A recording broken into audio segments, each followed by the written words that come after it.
जब भी हम स्टडी के लिए अब्रॉड जाते हैं तो वीज़ा इंटरव्यू के दौरान हमसे कुछ बेसिक क्वेश्चंस पूछे जाते हैं और ये क्वेश्चंस यूनिवर्सिटी के रिप्रेजेंटेटिव, एडमिशन टीम या फिर एम्बेसी इंटरव्यू के दौरान पूछे जाते हैं। तो आइए इसकी शुरुआत करते हैं कि ये क्वेश्चंस होते क्या क्या हैं बेसिकली। तो आइए सबसे पहले शुरुआत करते हैं एसओपी से, यानी कि स्टेटमेंट ऑफ पर्पस। एसओपी को आप बिल्कुल रट लीजिएगा, क्योंकि जो भी क्वेश्चंस आने वाले हैं इसी के अकॉर्डिंगली आने वाले हैं। तो सबसे पहले तो वो पूछेंगे आपके सेल्फ इंट्रोडक्शन के बारे में, यानी कि आपके पास study, present study, future goal के बारे में वो पूछ सकते हैं।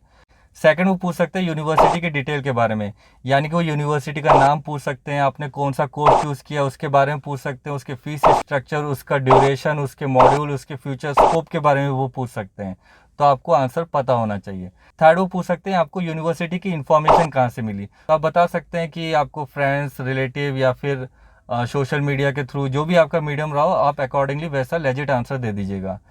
फोर्थ वो पूछ सकते हैं किसने आपको स्पॉन्सर किया। तो मोस्ट ऑफ केसेस में मम्मी डैडी स्पॉन्सर करते हैं, तो आपको उनका financial statement, ITR, banking certificate, show money, इन सब के बारे में आपको पता होना चाहिए। फिर वो आपसे पूछ सकते हैं एयर टिकट के बारे में, यानी कि एयर टिकट आपने कहाँ से बुक किया है, किस कंपनी से बुक किया है। इसके अराइवल और डिपार्चर के बारे में पूछ सकते हैं, ड्यूरेशन के बारे में पूछ सकते हैं, रूट कौन सा है और इसका एक्सपेंस इसमें कितना हुआ है, ये भी वो आपसे पूछ सकते हैं। तो इसकी भी डिटेल आपके पास होनी चाहिए। फिर वो आपके फ्यूचर प्लान के बारे में पूछना चाहेंगे, यानी कोर्स कंप्लीट करने के बाद आपका फ्यूचर प्लान क्या है। तो आपको इसका लेजिट आंसर देना होगा, यानी कि मैं फर्दर हायर स्टडी के लिए जाना चाहूँगा, या फिर वापस इंडिया के जॉब करूँगा, या फिर मम्मी डैडी का जो बिजनेस है या फिर स्टार्टअप है, जो भी आप करना चाहते हैं अकॉर्डिंगली आंसर दीजिएगा।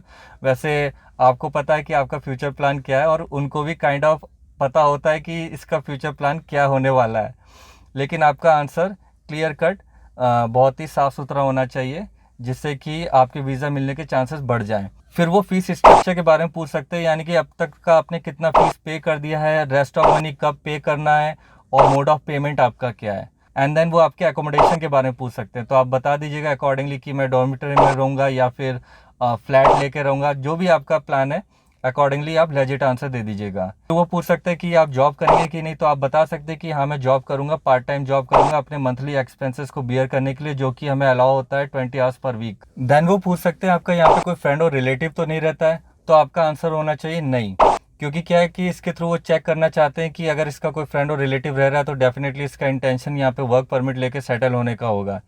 तो आपका आंसर क्लियर कट ना होना चाहिए। तो आई थिंक आपको ये चीज़ समझ में आ गई होगी कि किस टाइप के बेसिक क्वेश्चंस पूछे जाते हैं। देन अकॉर्डिंगली प्रिपेयर करिए और वीज़ा इंटरव्यू को क्लियर करिए।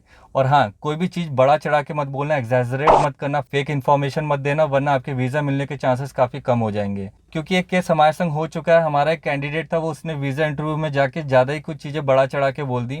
वहाँ पे जाके उसने गलत इन्फॉर्मेशन दे दी कि उसकी मम्मी जो है वो सीनियर मैनेजर है, उनकी सैलरी पैकेज भी काफ़ी अच्छी है, जबकि इन एक्चुअल उसकी मम्मी टेम्परेरी बेसिस पे जॉब कर रही थी और सैलरी इतनी अच्छी नहीं थी, ऑन एन एवरेज थी।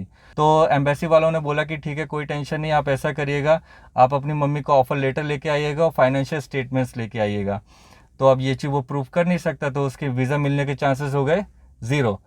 तो यही चीज़ है, इसलिए कोई भी चीज़ बड़ा चढ़ा के मत बोलिएगा, फेक इन्फॉर्मेशन मत दीजिएगा। जो भी इन्फॉर्मेशन है करेक्ट दीजिए, क्लियर कट दीजिए, सिंपल लेजिट दीजिए, तो आपके वीज़ा मिलने के चांसेस 101% हो जाएंगे। सो आई थिंक आपको ये डिटेल पसंद आई होगी और ऐसी और अपडेट्स के लिए आप हमें फॉलो कर सकते हैं। Till then bye bye, take care.